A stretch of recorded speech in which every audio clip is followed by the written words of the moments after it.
할렐루야, 주의 이름으로 여러분도 환영합니다. 우리 앞뒤자로 인사할까요? 반갑습니다. 오늘은 빈들에서의 외침 7번째 시간 세례 요한 강해를 하도록 하겠습니다. 우리는 지난 시간에 세례 요한을 이제 탄생을 예고한 가브리엘의 천사의 그 예언을 세례 요한의 아버지 사가랴가 믿지 않음으로 인해서 벙어리 되는 징계를 받게 되는 것을 함께 나누었습니다.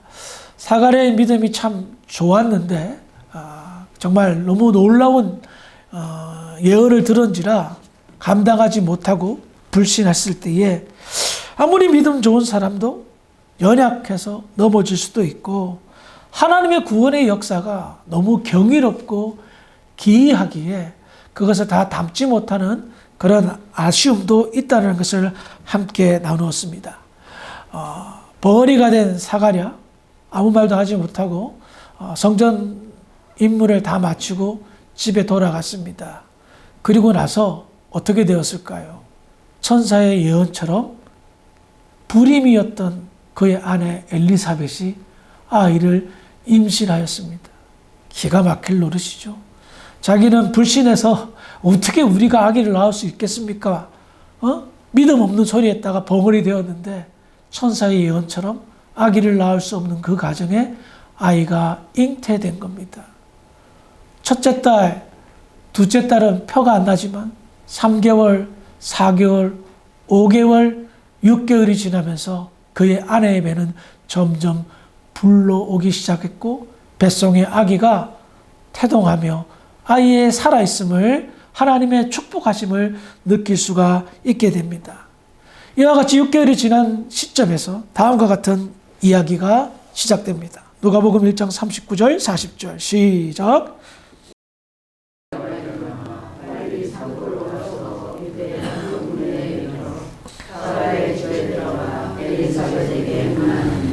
방금 읽은 본문은 예수님의 육신의 어머니인 마리아가 천사의 고지를 듣고 엘리사벳 집을, 사가랴의 집을 방문하는 이야기를 하고 있습니다. 도대체 천사가 무슨 얘기를 했길래 마리아가 그 먼 길을 찾아왔을까요? 누가복음 1장 35절 36절 시작.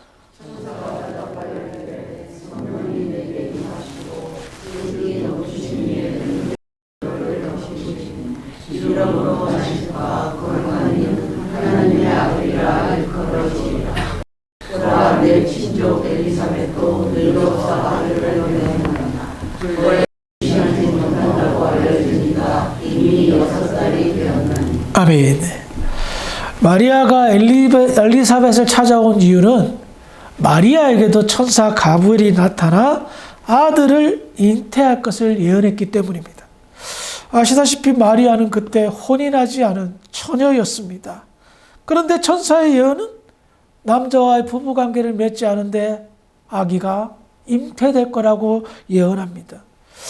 이 이야기에서 마리아는 사가랴처럼 불신하진 않고 도대체 어떤 방법으로 아이를 임신할 수 있습니까? 라고 질문했습니다.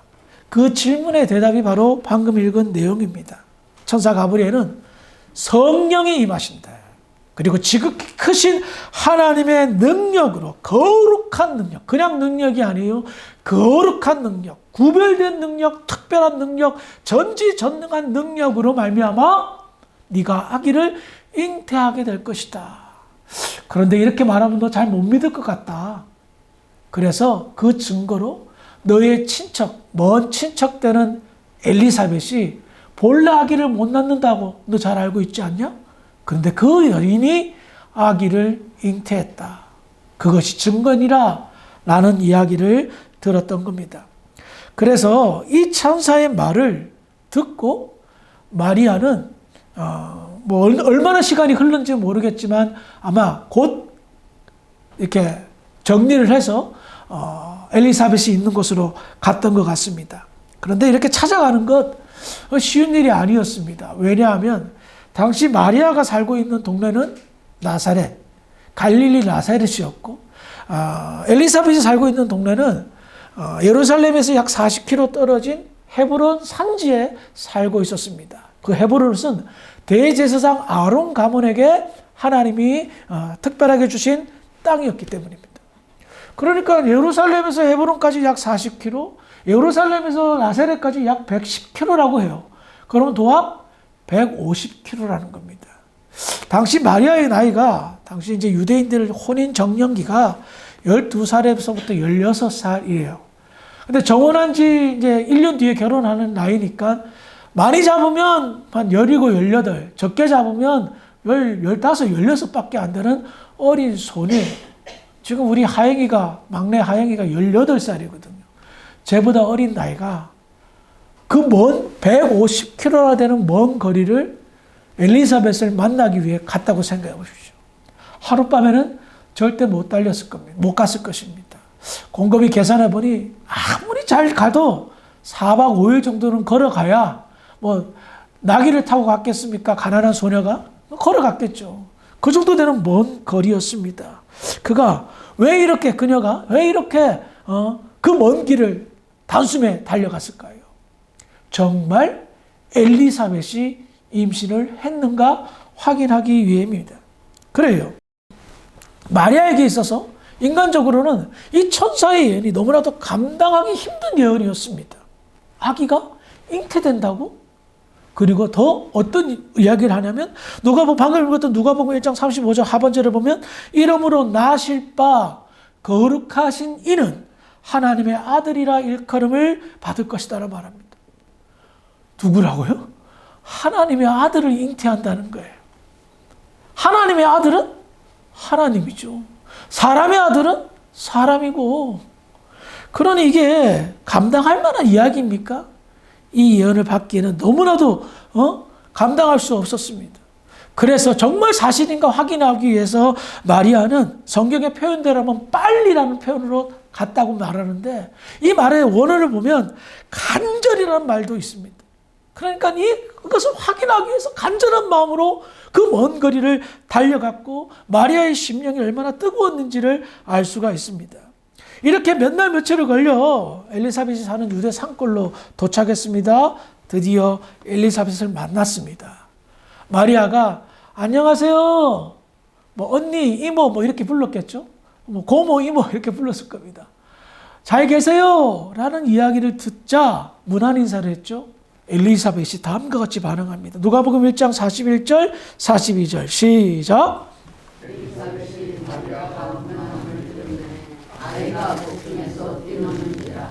엘리사벳이 성만함을 받아 큰 소리로 불러 이르되 내가 복이 있으며 내 태중의 아이도 복이 있도다. 마리아의 문안 인사를 들었을 때 엘리사벳과 뱃속의 반응을 이야기합니다. 뱃속의 아기였던 6개월 된 태중의 아이 세례 요한이 크게 뛰놀았다. 복중에서 뛰노는지라 라고 말하고 동시에 마리아의 음성을 들었고 복중에 있는 태아가 막 뛰놀 때 엘리사벳은 동시에 성령의 충만함을 받습니다. 그러면서 하나님의 계시가 그의 심령 속에 임하는데 큰 감동이 엘리사벳 심령 속에 몰려옵니다. 그리고 그녀는 그렇게 얘기합니다. 여자 중에 내가 복이 있으며 내 태중의 아이도 복이 있도다. 엘리사벳이 성령 충만하여 마리아에게 대한 이야기는 정말 놀라운 이야기였습니다. 지금 마리아는 어떻게 했습니까? 문안 인사, 안녕하세요 인사한 거예요. 근데 엘리사벳은 마리아가 지금 처녀로 왔는데 그 마리아의 몸 속에 태아가 있다, 아기가 있다, 임신한 상태를 알고 있었다는 겁니다. 말하지 않았는데 성령 충만해서. 여러분, 마리아가 가브리엘 천사의 고지를 들은 다음에 바로 엘리사벳에게 찾아갔잖아요. 며칠이나 됐다고. 가브리엘 천사가 예언한 후에 바로 그 순간에 마리아의 뱃속에 아기 예수님이 잉태가 되었던 겁니다.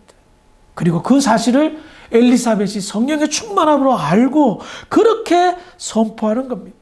마리아의 임신 사실을 인류 역사상 최초로 이 엘리사벳이 알게 됩니다. 그리고 엘리사벳은 마리아를 높입니다. 왜 높입니까? 왜 이 복중의 아기와 그 마리아가 복이 있다라고 반복하며 이야기할까요? 그 사실은 누가복음 1장 43절입니다. 시작.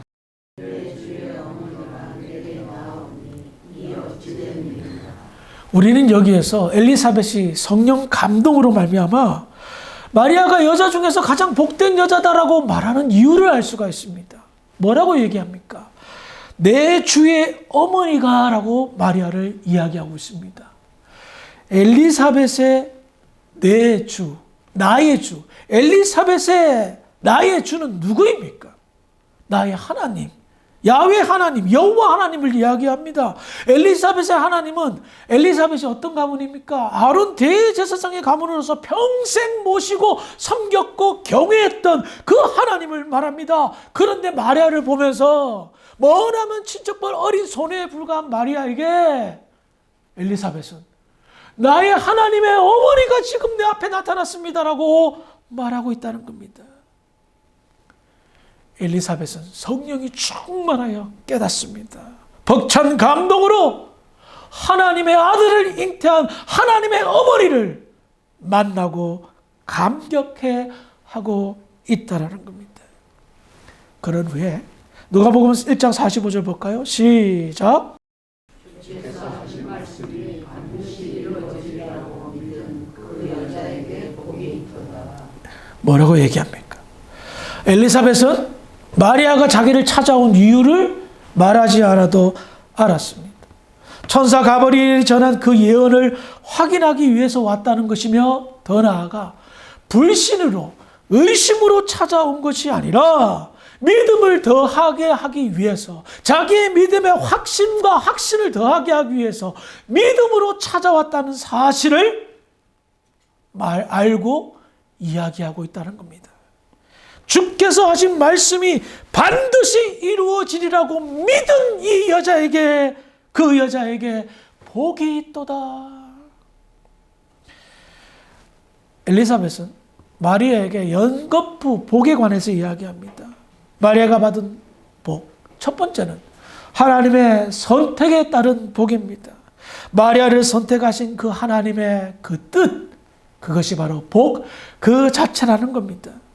여러분, 에베소서 1장에 보면 창세 전에 이 세상을 만들기 전에 이미 하나님은 하나님의 자녀들을 선택하셨다라고 이야기하고 있습니다. 하나님의 선택, 내 뜻이 아니라 하나님의 의지입니다. 그래서 하나님의 택함을 받은 자는 어떤 자예요? 복 받은 사람이라는 겁니다. 이 복을 간과하지 마시기 바랍니다. 내가 하나님의 선택을 받은 확신이 있다면 선택받은 자답게의 삶이, 즉 믿음으로 사는 자의 삶이 저와 여러분들의 삶인 줄 믿으시기 바랍니다. 두 번째는 더 큰 복입니다. 처녀가 아이를 잉태하고 그 잉태한 아이가 하나님의 아들이라는 사실을 믿는다는 것. 여러분, 믿음, 때로는 우리의 상식을 파괴하고 우리의 경험과 이성을 흐트러 놓습니다. 그럼에도 불구하고 믿음은 역사합니다. 왜냐하면 성령의 역사는 우리의 모든 것을 뛰어넘기 때문입니다. 제가 왜 이 말을 하느냐? 마리아에게 일어난 이 일은요, 도저히 믿을 수 없는 일입니다. 상식적으로 남과 여의 생물학적 관계 없이 어떻게 아기를 가질 수가 있습니까? 그런데 더 나아가 이 아기가 하나님의 아들이라고 어린 소녀에 불과했던 마리아가 감당할 수나 있을 이야기입니까? 그런데 마리아는 믿었다라는 겁니다. 그래서 이 복이 크다는 겁니다. 엘리사벳도 너무나도 감동이 된 겁니다. 마리아야, 도대체 어떻게 네가 이것을, 물론 사실이고 진리지만 이 믿지 못할 사실을 믿었냐? 그래서 그 믿음의 고백 위에 마리아를 축복하고 있다는 겁니다. 우리가 예수를 믿는다는 것, 그것을 고백한다는 것.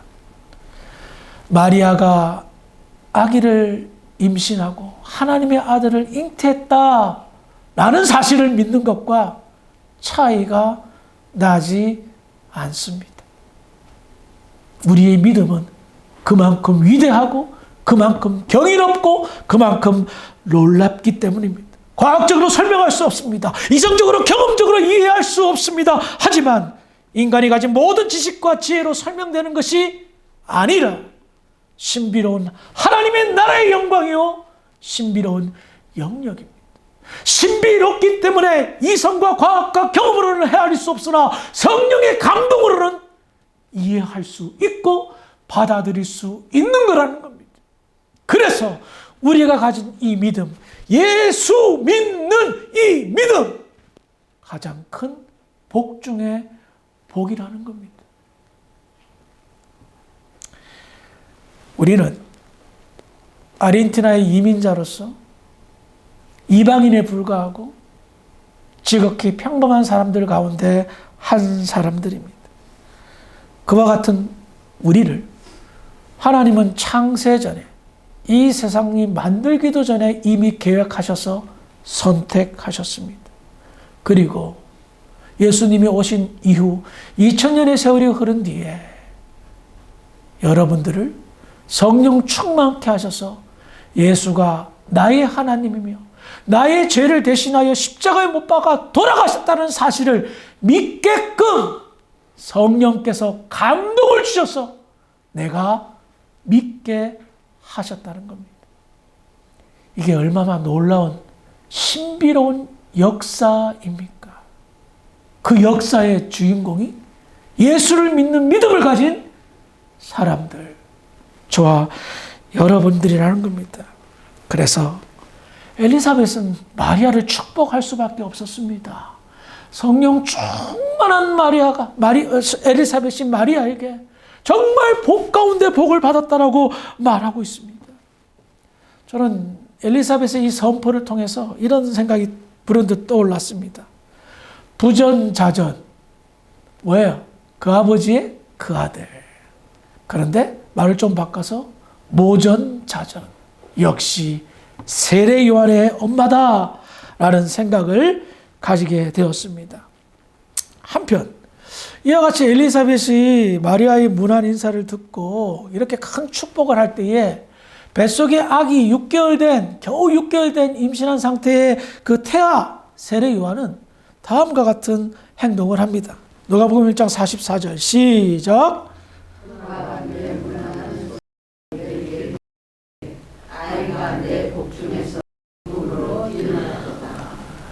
성령 충만한 엘리사벳이 복중의 태아에 불과한 세례 요한 자기 아들의 반응을 해석합니다. 기쁨으로 뛰놀았도다. 이것은 의학적으로는 태동이죠. 태동. 아기가 뭐 축구한다. 나중에 뭐 축구 선수 시켜야 되겠다. 뭐 그런 어머니들 그런 경험이 있잖아요. 그런데 엘리사벳은 축구 선수를 시켜야 되겠다라고 해석하지 않습니다. 우리 아들은 이 마리아의 태중에 있는 하나님의 아들의 길을 예비하는 예비자구나 라고 해석하고 있다는 겁니다. 사실 의학적으로 과학적으로 말도 안 되는 소리입니다. 그렇죠? 말도 안 되는 소리입니다. 뱃속의 태아가 이제 태아가 된 지 며칠 안 된 아기를 그 태아를 보고 기뻐가지고 뛰놀았다는 게 말이 되는 소리입니까? 그렇대 엘리사벳은 달랐습니다. 성령 충만함으로 뱃속에 6개월 된 태아 상태인 세례 요한의 반응을 정확하게 알고 선포합니다. 너무나도 기쁨을 표시하는 뱃속의 아기 세례 요한. 세례 요한이 왜 이렇게 기뻐했을까요? 자기의 사명을 이룰 분을 만났기 때문에? 물론 맞습니다. 그런데 여러분 생각해 보십시다. 뱃속의 아기를 처음 만난, 뱃속에 예수 그리스도를 처음 만난 세례 요한의 반응. 세례 요한의 뜻이 뭐죠? 하나님의 은혜, 하나님의 긍휼, 다 통틀어서 하나님의 사랑. 뱃속의 아기를 보고 이 뱃속에 있는 아기가 심히 기뻐한 이유가 여기에 있는 겁니다. 하나님의 긍휼하심을, 하나님의 자비하심을, 하나님의 사랑하심을 느꼈던 것입니다. 하나님의 약속이 이루어지는구나. 할렐루야. 하나님 감사합니다. 그래서 세례 요한은 아기, 정말 의학적으로 말하면 이만한 씨에 불과한 뱃속의 아기 예수를 만나면서 기뻐했던 겁니다. 여러분들, 뱃속의 아기가 뱃속의 태아를 보면서 이렇게 기뻐하는데 여러분들은 영적으로 지금 어떻습니까? 오늘 예배를 통하여 주님을 만나러 오셨습니까? 주님을 만났다면 어떤 기쁨과 어떤 기대가 있으십니까? 목회를 하면서 이런 경우들을 많이 경험합니다. 우리 예수님을 찾을 때, 우리 예수님을 만나고 싶을 때 성도들의 상황들을 보면 대부분은 엄청나게 힘든 일이 생길 때 주님을 찾더라고요. 주여 도와주시옵소서. 괴롭고 슬플 때 주님 도와주시옵소서. 그런데 괴롭고 슬플 때 찾았는데 주님이 도움이 안 느껴져. 그리고 자기가 바라는 대로 이루어지지 않아. 그럼 어떻게 하죠? 실망하고 좌절하고 원망하더라고요. 목사가 뭐 만만한 게 목사요. 당신의 뜻이 하늘의 뜻이 아닌데 그게 안 이루어졌다고 왜 저를 원망합니까? 왜 하나님을 원망합니까? 좀 그러지 마세요. 제가 뭔 죄가 있다고 목사 된 것밖에 없는데. 그런데 목사 원망하고 하나님 원망하고 그러더라고요. 그래서 섭섭해요, 때로는. 근데 그게 우리의 한계가 아닐까 생각이 들어요. 그런데 여러분 생각해 봅시다. 주님은 기쁠 때 만나는 게 좋지 않아요? 평상시에 그냥 만나는 게 너무 좋지 않아요? 예? 우리 주님을 만난다는 게 얼마나 영광입니까? 우리 주님을 만나는 것이, 만났다면 이것은 모든 것이 해석이 가능합니다. 하나님이 나를 믿음을 주셔서 구원을 베푸시고 하나님의 자녀로 삼으시고 하나님 나라의 영광에 가게끔 인도하시는구나. 그거 확실한 증거 아니에요? 영적으로 예수님을 만났다면 이 얼마나 큰 기대와 설레임이 생깁니까? 여러분들 세상에서 일주일 동안 살면서 얼마나 지치고 힘들고 괴로운 일이 많이 있습니까? 근데 주일날 와서 주님을 딱 만나면, 주님을 만나고자 하는 기대와 설레임으로 찾아온다면, 그리고 만나 주신다면, 이야, 이거만큼 회복되고 위로받고 힘을 얻는 게 어디 있겠습니까? 내가 하나님의 자녀에 대한 믿음에 대한 더 확신을 가지게 하고, 더 하나님의 나라를 소망하게 하고, 그래서 주일날 예배 드리러 오는 거 아니겠어요? 예? 그래서 또 힘을 얻고 세상에서 활기차게 살기 위해서 가는 거 아니겠어요? 요즘 세상 사는 거 사실 팍팍해요. 그렇죠? 어려워요. 믿었던 사람들한테 배신당하고 사기당하고, 그리고 앞에서는 잘하는 척하면서 뒤에서는 험담하고, 그런 세상에서 우리가 참 마음에 그냥 상처도 많이 받고 힘들고 그렇게 살잖아요. 근데 우리 예수님은 그런 적이 한 번도 없어요. 격려하시고 위로하게 하시고 또 버티게끔 힘을 주시고 성령이 충만하여 우리 예수님을 만나서 뱃속에 있는 세례원이 느꼈던 그 기쁨, 그 너무나도 기뻐서 막 요동치는 그 기쁨 한번 누려봤으면 좋겠습니다. 주님을 만나고자 하는 열정과 그 믿음이 살아나서 주님과 동행할 때에 날마다 기쁨과 감사가 넘치는 믿음의 교회 모든 성도들이 되기를 주의 이름으로 축원합니다. 기도하시겠습니다. 하나님, 은혜를 감사합니다. 마리아와 엘리사벳이 만난 이야기를 통해서 주님이 이 땅에 오심이 얼마나 놀랍고 경이로운지를 깨닫게 됩니다. 인간의 죄를 미워하지만 인간의 죄를 회복시키고 구원하기 위해 하나님의 아들을 이 땅에 보내주심을 감사합니다. 그 보내신 예수님을 우리 모든 성도들이 날마다 만나고 날마다 기쁨을 회복하고 하나님께 감사하는 기쁨의 삶을 영위하는 우리 성도들 되게 하여 주시옵소서. 감사하며 예수님의 이름으로 기도합니다. 아멘.